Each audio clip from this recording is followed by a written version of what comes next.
Hello everybody, my name is Lottie Viel and I am the founder of Banish, which is an education platform, an online store that helps Australians reduce their waste. Now today I have got a bit of a DIY project that I'm going to go through with you all. So we're making beeswax wraps. So these guys, I don't know if you've heard of them or not, but pretty much this piece of fabric will become your kitchen best friend. So what we're going to do is we're going to coat them in a beeswax wrap, a beeswax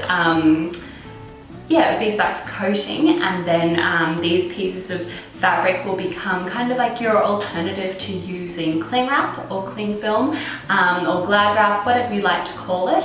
So it's a really simple and easy way to reduce your waste. One beeswax wrap, it really depends how you look after them. I'll put a little bit of a link here to the other video that I've already done on how to care for beeswax wraps, but they'll last you about a year.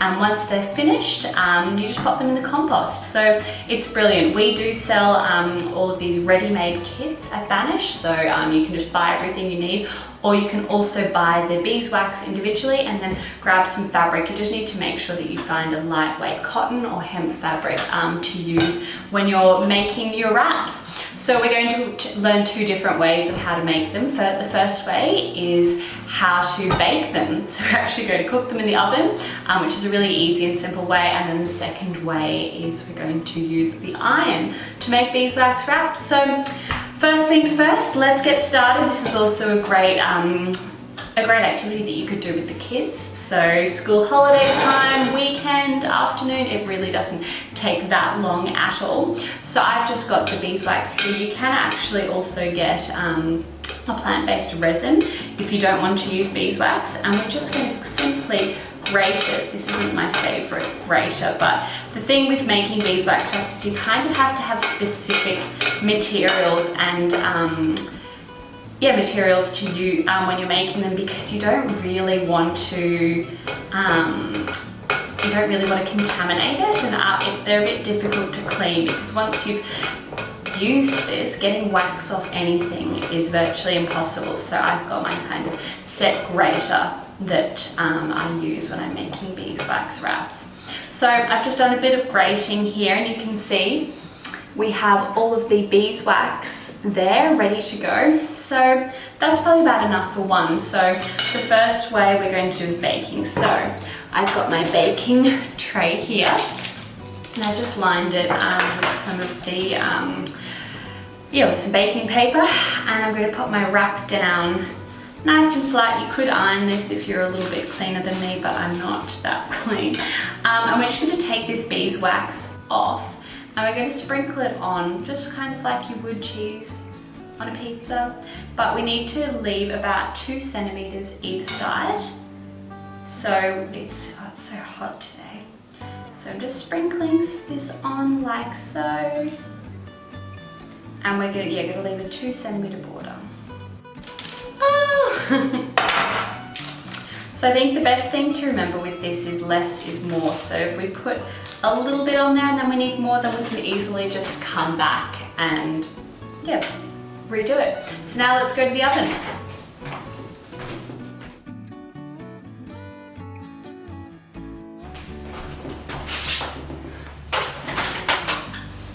Okay, so I just pulled this one out of the oven. I was going to show you how I use the paintbrush to spread the wax over this, but honestly, there just wasn't enough time. So we've just got to work really quickly with the melted wax, because otherwise you'll find that it will solidify.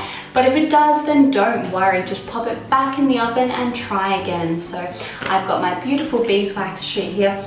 Oh, just smells so good.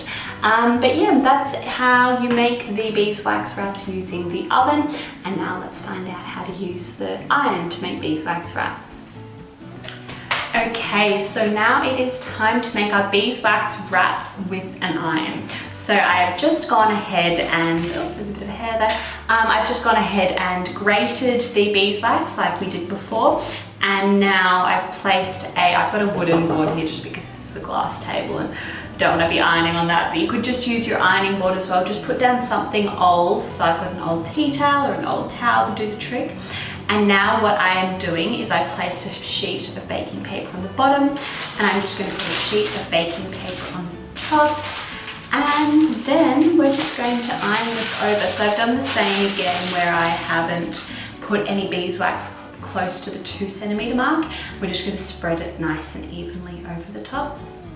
So what you'll find is that it takes a little while for the wax to melt, but once it does, then you don't really have too much time to work with it. So you've got to work quickly, but methodically as well. Okay, so I think I've just about covered that whole patch. Have a bit of a look. I've got a little bit missing on this end, so just move it all across. Nice and slowly. I've got this on a really low heat. So just make sure we go right to the corners.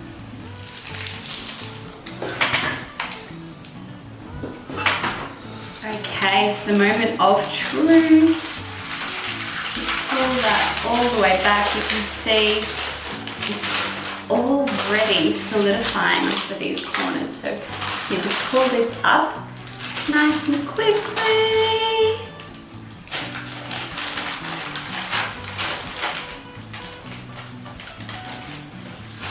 Perfect. There you have it, one of our beeswax wraps. So hanging these on the line is a really good way to make sure that these don't get too thick and get little globs of beeswax in any spot. But I think as I've shown you today, it's pretty easy to do. The best thing with beeswax is that when you heat them, you can just redistribute them. So if you do realize that you've made a couple of mistakes, put them in the oven, use the ironing method once again. It's a foolproof way and nobody will know your mistakes. Enjoy everybody, and please, if you've enjoyed this video, don't forget to like, comment, subscribe if this is on YouTube, or follow me on Instagram at banish.au.